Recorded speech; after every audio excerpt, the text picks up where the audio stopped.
ஒரே நாடு நேயர்களுக்கு வணக்கம்.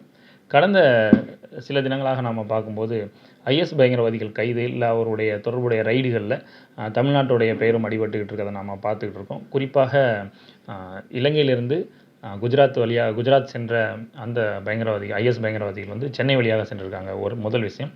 ரெண்டாவது என்ன அப்படின்னா, ராமேஸ்வரம் கஃபே, பெங்களூரில் இருக்கக்கூடிய ராமேஸ்வரம் கஃபேயில் நடந்த குண்டுவெடிப்பு தொடர்பாக கோவையில் இருக்கக்கூடிய சில மருத்துவர்கள் உட்பட இந்தியா முழுக்க 11 இடங்களில் வந்து என்ஐஏ அதிகாரிகள் ரைடு பண்ணியிருக்காங்க. இப்படி இருக்கக்கூடிய சூழலில் ஐஎஸ் பயங்கரவாதிகளின் செயல்பாடு, அதை என்ஐஏ எப்படி வெற்றிகரமாக முறியடிச்சிருக்காங்க, தமிழ்நாட்டில் ஐஎஸ் பயங்கரவாதிகளோட செயல்பாடு எப்படி இருக்குது அப்படிங்கிறது தான் இந்த தொகுப்பில் நம்ம பார்க்க போகிறோம்.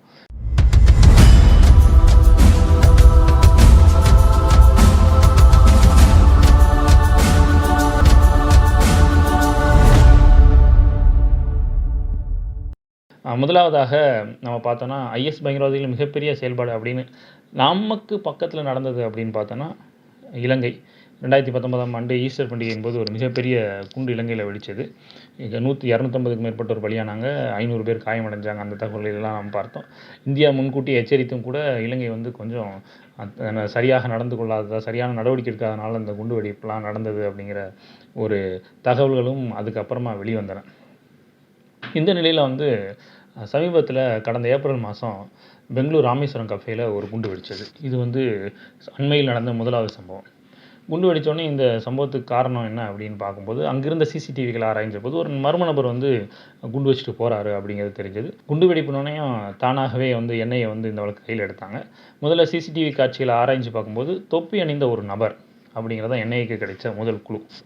அந்த தொப்பியை வந்து அவங்க பார்க்கும்போது அவங்களுக்கு ஒரு நல்ல ஒரு விஷயம் தெரிஞ்சது என்ன அப்படின்னா, இந்த தொப்பி வந்து ஒரு பிராண்டட் தொப்பி. இது சாதாரணமாக கடைகளில் இருக்கக்கூடியதில் உயர் ரக தொப்பி. இது வந்து உடனடியாக அந்த தொப்பியை வந்து தேடினாங்க. அவங்க எதிர்பார்த்த மாதிரி அந்த தொப்பி கிடச்சிச்சு. அதில் இருக்கக்கூடிய முடி சாம்பிள்ஸ் எடுத்துக்கிட்டாங்க. அந்த தொப்பியோட சீரியல் நம்பரை வச்சு பார்க்கும்போது அந்த தொப்பி வாங்கப்பட்ட இடம் சென்னை. இந்த குண்டுவெடிப்பு நடத்திய தீவிரவாதிகள் ஜனவரி மாதம் வந்து இந்த தொப்பியை சென்னையில் இருக்கக்கூடிய ஒரு மாலில் வாங்கியிருக்காங்க அப்படிங்கிறத என்ஐஏ அதிகாரிகள் கண்டுபிடிச்சாங்க. அதுக்கப்புறமா சென்னைக்கு வந்து அந்த சிசிடிவி கேமராக்களை ஆய்வு பண்ண உடனே அவங்களுடைய முகம் தெரிந்தது. அதில் வந்து ஒருத்தருடைய பெயர் வந்து இந்த தாக்குதலுக்கு மூளையாக செயல்பட்டவர் அப்துல் மதீன் தாஹா, இன்னொருத்தர் வந்து முசாவிர் ஹுசைன் சாஹிப். இவங்க இருவரும் தான் இந்த தாக்குதலை நடத்தினாங்க. குறிப்பாக குண்டு வச்சவர் பேர் வந்து இந்த முசாவிர் ஹுசைன் சாஹிப்புங்கிறதை வந்து உடனடியாக கண்டுபிடிச்சாங்க. தமிழ்நாடு காவல்துறை, கர்நாடகா காவல்துறை, ஒடிசா காவல்துறை, அதுக்கப்புறம் மேற்குவங்க காவல்துறை. ஏன்னா இவங்க சாலை மார்க்கமாக பயணிக்கிறாங்க அப்படிங்கிறதெல்லாம் உறுதி செஞ்சு இவங்க 2 பேரையும் மேற்கு வங்கத்தில் வச்சு புலனாய்வு அமைப்புகள் கைது பண்ணாங்க. இதில் குறிப்பாக நம்ம கவனிக்க வேண்டிய விஷயம் என்ன அப்படின்னா, இந்த அப்துல் மதீன் தாஹா மூளையாக செயல்பட்டார்னு சொன்னோம் இல்லையா, இவர் எதையுமே வந்து மாட்டிக்காமல் இருக்கிறதுக்கு என்னென்ன வழியோ அது எல்லாத்தையும் பயன்படுத்தியிருக்கார். குறிப்பாக இவர் வந்து ஒரு முஸ்ஸாமி அப்படிங்கிறவர்கிட்ட இருந்து இந்த செல்ஃபோனு, அதுக்கப்புறம் சிம் கார்டு இதெல்லாம் வாங்கியிருக்காரு. அவருக்கு வந்து கிரிப்டோ கரன்சியில் வந்து மணி ட்ரான்ஸ்ஃபர் பண்ணியிருக்காரு. அதுக்கப்புறம் வந்து இவர் பயன்படுத்தின அடையாள அட்டைகள் எல்லாமே போலி அடையாள அட்டைகள். சென்னையில் வந்து ஜனவரி மாதம் தங்கியிருந்திருக்காங்க. அப்போது வேறு பேரில் தங்கியிருந்திருக்காங்க. மேற்கு வங்கத்தில் ரூம் எடுத்துகிறப்பையும் வேறு பேரில் தான் ரூம் எடுத்துருந்துருக்காங்க.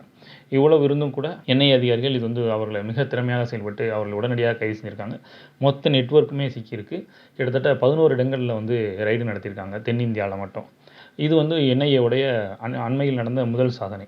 இதுக்கு அடுத்ததாக பார்த்தோன்னா, 4 ஐஎஸ் பயங்கரவாதிகள், இலங்கையிலிருந்து சென்னை வழியாக அகமதாபாத் சென்ற 4 ஐஎஸ் பயங்கரவாதிகள், முகமது நஸ்ரத், முகமது ஃபாரூக், முகமது நஃப்ரன், முகமது ரஸ்தீன் அப்படிங்கிற 4 பேரை குஜராத்தோட தீவிரவாத தடுப்பு படை கைது பண்ணியிருக்கு. இந்த கைதும் கூட ஒரு மிக எளிமையாகலாம் நடக்கல. மிக புலனாய்வு தகவல் வந்து முன்னாடியே கிடச்சிருக்கு. கிடைச்சோன்னே அவங்க எப்போ வருவாங்கன்னு காத்துட்டு இருந்திருக்காங்க. 2 வகையான ரூட்டு, ஒன்று ட்ரெயினில் வரலாம், இல்லை ஃப்ளைட்டில் வரலாங்கிற தகவல் கிடச்சிருக்கு. அவங்களுடைய பெயர்கள்லாம் வச்சு இவங்களா இருக்கலாம் அப்படிங்கிற ஐடென்டிஃபை பண்ணி அகமதாபாத் விமான நிலையத்தில் வச்சு திறம்பட குஜராத்தோடைய தீவிரவாத தடுப்பு படை அவர்களை வந்து கைது செஞ்சுருக்கு. இப்படி கைது செஞ்சப்பட்ட 4 பேருடைய செல்ஃபோன்களை ஆராய்ச்சி பார்த்த அந்த தீவிரவாத தடுப்பு பிரிவு வந்து இவர்கள் சில ஃபோட்டோக்கள்லாம் வச்சுருந்துருக்கிறத பார்க்குறாங்க. அதில் என்னென்னா சில துப்பாக்கி இருக்குது, வெடிமருந்து இருக்குது, தோட்டா இருக்குது. அந்த ஃபோட்டோக்களை அனலைஸ் பண்ணி இதெல்லாம் அகமதாபாத்தில் ஒரு இடத்துல வந்து இந்த துப்பாக்கி தோட்டாலாம் இருக்குது அப்படிங்கிறதையும் அனலைஸ் பண்ணி அதையும் வந்து பறிமுதல் பண்ணியிருக்காங்க. இவங்க எல்லாருமே ஐஎஸ் பயங்கரவாத தலைமையகத்தோட தொடர்பு இருந்திருக்காங்க. எப்படின்னா புரோட்டான் மெயில், அதாவது ஒரு மெயில் நம்ம அனுப்புகிறோம் அப்படின்னா ஜிமெயிலில் அனுப்புவோம்.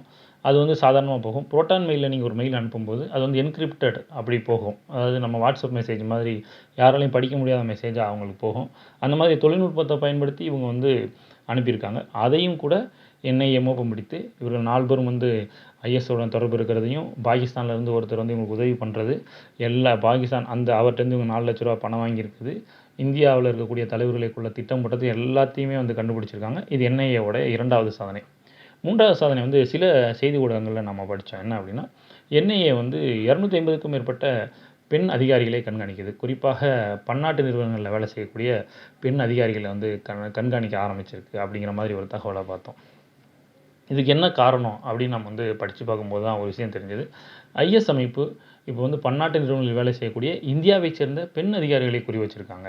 அவங்களோட அப்படியே நைஸாக பழகி இந்தியாவுக்கு எதிராக அவர்களை வந்து செயல்பட வைக்கும்போது மூளைச்சலவை செய்யக்கூடிய வேலைகளில் அவங்க ஈடுபட்டிருக்காங்க அப்படிங்கிற தகவல் கிடைச்சதன் அடிப்படையில் தான் இந்த செயல்கள்லாம் அவங்க வந்து செய்கிறாங்க. அது எப்படி நல்லா படித்தவங்க ஒரு உயர் பதவியில் இருக்கவங்க இப்படி செயல்படுவாங்களா அப்படின்றதுக்கு ஒரு சில உதாரணங்களையும் டெல்லியை சேர்ந்த காவல்துறையினர் வந்து கொடுத்துருக்காங்க. இதே மாதிரி காஷ்மீரை சேர்ந்த ஒரு தம்பதி, மிக மெத்த படித்த தம்பதி, ஜெர்மனியை சேர்ந்த பன்னாட்டு நிறுவனத்தில் வேலை பார்த்தவங்க, இதே மாதிரி ஒரு தீவிரவாத அமைப்புடன் ஐஎஸ் பயங்கரவாத அமைப்புடன் தொடர்பில் வச்சு இப்போ அவங்க கைது செய்யப்பட்டிருக்காங்கிறதையும் டெல்லி காவல்துறையினர்லாம் கூட்டிகிட்டு காட்டுறாங்க. இந்த நிலையில் இந்தியாவைச் சேர்ந்த ஏதாவது ஒரு பெண் அதிகாரி இந்த மாதிரி தீவிரவாதிகளோட வலைக்குள் இருக்காங்களா, மூளைச்சலவை செய்யப்பட்டிருக்காங்களா அப்படிங்கிறது தீவிரமாக கண்காணிக்கப்படுது.